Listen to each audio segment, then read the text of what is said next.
All right, so welcome back, everybody. So in today's video, we're gonna be going over the best Warzone Season 3 settings for my console players, majority of my console players. I'm still on console.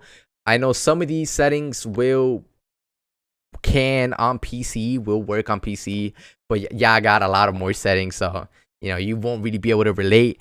But for my console players here, PlayStation, Xbox, whatever, these are very relatable to you. Hopefully one day we could get the big setting, the big FOV slider setting.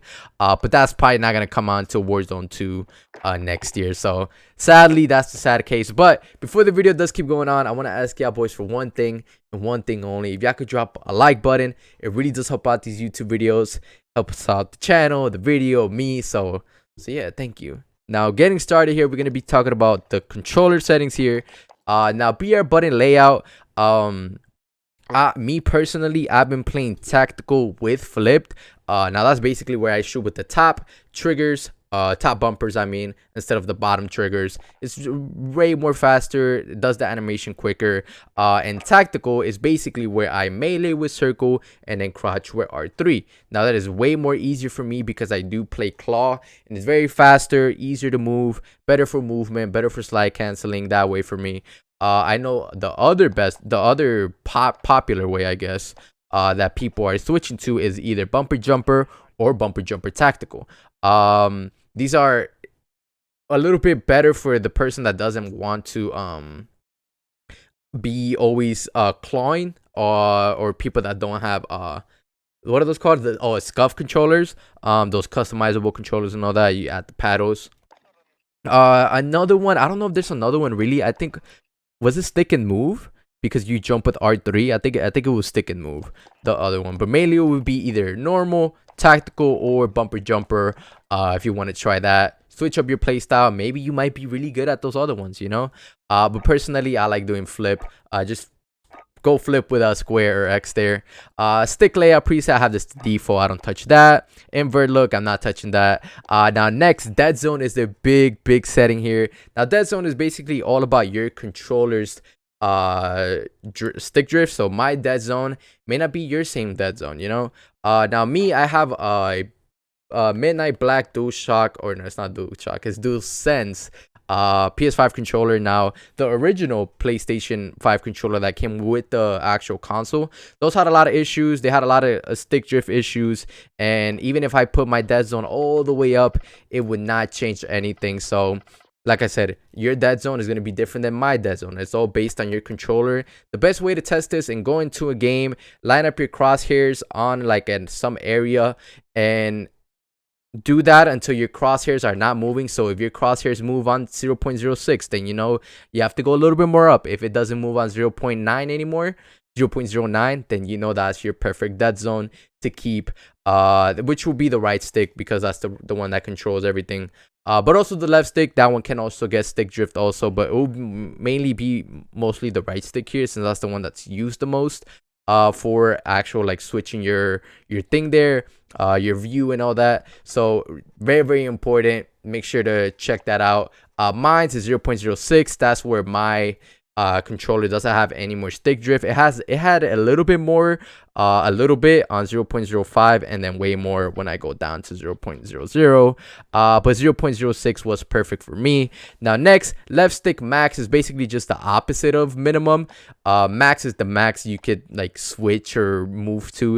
You want to have this to the max. It doesn't really have an effect if you have stick drift or not. It's just the max, so put that to 1. My sensitivity this season is 10. I think I found my perfect sense here. Anything from 4 to 20 I've tried and used, and I think 10 is the perfect middle ground for me, especially for console, because if you are on PC, you do get a wider FOV, and you can kind of go a little bit less at 6 or 8, whatever floats your boat. But on console, you do have we are on 80 FOV, we see a little bit less, so you want to get around and see the corner a little bit faster, so you will need a faster sensitivity to do that. So 10 is my middle ground. perfect. Perfect there, kind of in the middle of everything. Now next is the sensitivity for your weapon. Basically the sense when you're aiming down sight, how fast you move while aiming down sight. Now low zoom is basically just iron sights, so I put that to 0.85. You're a little bit more accurate when you have a slower ADS sensitivity, because you know, let's say you accidentally move a little too much, it won't move as much on a lower 0.85 than if you were on 1 or 1.20, you know. So you want to have this a little bit lower. For the sniper rifles though, when it's on high zoom, or you know, anything above 5 times, then you know, I do keep it at regularly 1, since I am all the way zoomed in, since you're really more zoomed in with the scope, you know what I'm saying. So yeah, kind of adjust that. I like how they did that. It made that change. That's a big W. Next, dynamic. Now, like I've said before, if you are a rusher, if you like to rush, dynamic is the way. If you are a sniper, linear is the way. If you are more laid back, you like to hard scope with a AR, you might want to go standard or dynamic. Kind of pick and choose whichever one feels better.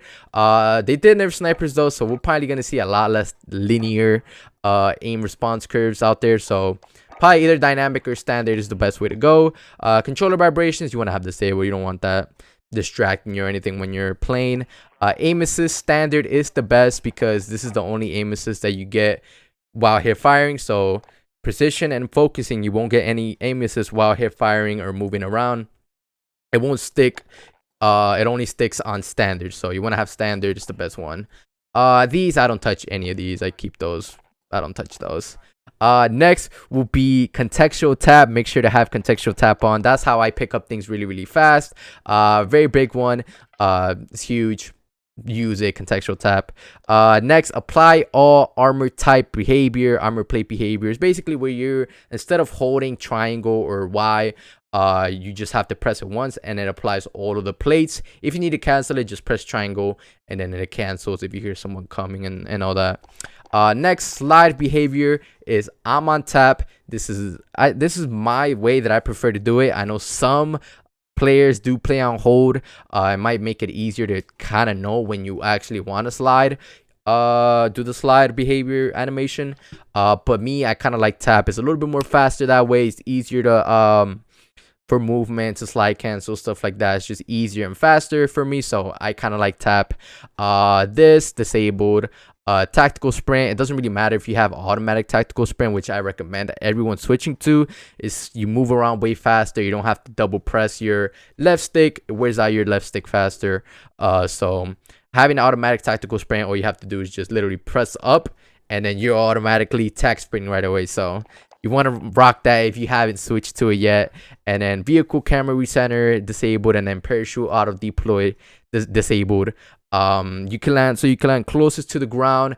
They also did patch that. They updated it where you can land really, really close to the ground, not like super duper close. So having that disabled is also a big W, a good advantage there. Next, safe area, want to have this to the smallest. Camera movement to 50%, because if you do have it on 100, you will get a little bit more shake when you're moving with movement or whatever.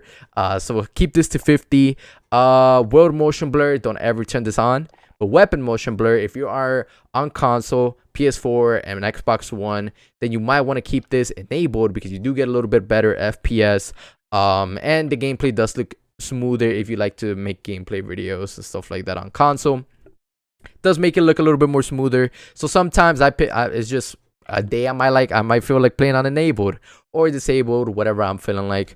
Next, film grain, you want to have this to 0. You don't want to have any of that weird grains there. It just looks weird.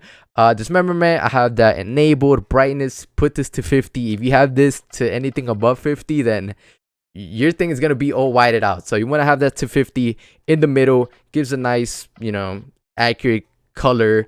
On demand texture streaming, have this disabled, or else you will lag.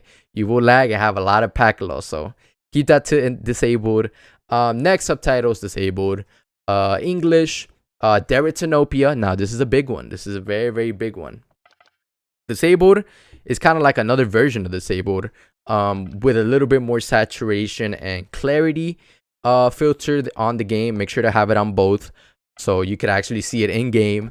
Another one that a lot of people like is Tritanopia. Now, Tritanopia makes things a little bit more blue, but like pinkish at the same time, and also Protanopia makes things a little bit more yellow. You can kind of tell there. So I know a few people like this one. I'm not a fan. I like Deritanopia. I like the actual color accuracy of things. And then for my PS5 players, you can actually adjust this even more in the settings here. Accessibility, go here into display and sound, color correction, and actually add a little bit more filtration to your game. Now me, I kind of like having the intensity at 25 to 30% of extra more Deritanopia. If you're a fan of Protanopia, you could add even more intensity onto that. Or if you like Tritanopia, vice versa. I like Deritanopia having a little bit extra color correction there. It does apply in game, so you will see the difference there. I really like it on Rebirth Island. The colors are very accurate on Rebirth. Also Caldera, they did update the colors on Caldera also. So if you're on PS5, make sure to take advantage of that setting. I don't know about Xbox Series X players. I'm not sure. I don't have an Xbox, so I don't know. Maybe search up, look it up, and all that. Minimap, shape, square, enabled for the rotation. You can actually enable or disable the compass on top now, which I think this is a new setting actually. So I like to have it enabled. It's easier for callouts. If I'm getting shot west, I know it's west, I know it's coordinate 240, letters, I like having that. Kill feed duration 10. I mean, these kind of don't really matter that really much. Text chat enabled, profanity filter disabled. Kind of, this doesn't really matter really. It's personal preference. Now audio is the next big topic here. Now audio is gonna get changed later in this season. Now back in February they did say that they were gonna change it in season 3, but now they're gonna change it later in season 3. So whenever they do change that, we'll make an update video on the best settings. Maybe they add another audio mix or something, but right now the best one is boost low. Boost high, I used to use boost high before, but now I don't know anymore from going from boost low to high. I just think boost low is the best for hearing the footsteps. Things are more bassy, more. I feel like things are just more accurate on low. High, you kind of hear everything, all of those higher frequencies here. Boost and midnight mode will be other ones that I would try to use. But if not, then boost low is the way to go for me. Master volume 55. Now I do this because I have the program here, OBS, that I use to record my videos, and here I can adjust, I can adjust the audio a little bit more. So for you will want to go anywhere from 55 to 100 if, depending on what kind of headset you have. So that's, you choose that because you hear that. So that's kind of going to be different for everyone else. Music volume, have this to 0. You don't want any music while you're playing. Dialogue, I have this to 60. This is kind of when you hear the enemy in the UAV, whatever, all those call outs. And effects, anywhere from 60 to 100 is good. That's when you hear the precision airstrikes. I don't like those things being so loud, but say when you're in a building and a precision hits you and they're like super loud. All those effects, that's this right here, this category. So put that to 65. Juggernaut volume disabled. You don't want that on. Hit marker MW. I like the sound of the MW. Also classic sometimes. And then this is a huge one. Listen to me. Mono audio disable if both of your headset cups work. If you can hear from both of them, then have this disabled, because if you have it enabled, you're not going to get bi-directional audio, which means you won't hear if he's coming right or left.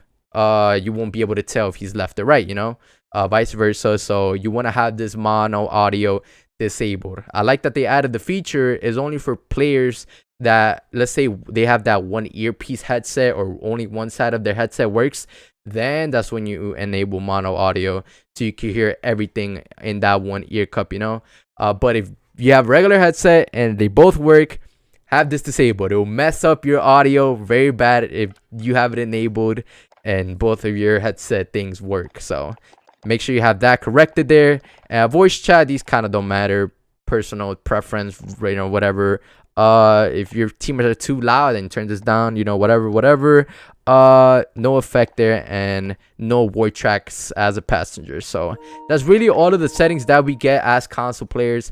Does kind of suck, you know. I wish we would get a little bit more better settings, but it is what it is. We can't change it. But either way, y'all, let me know what y'all think about my settings. If you made it to the end, thank you. Comment H2O, water. Make sure to drink y'all water.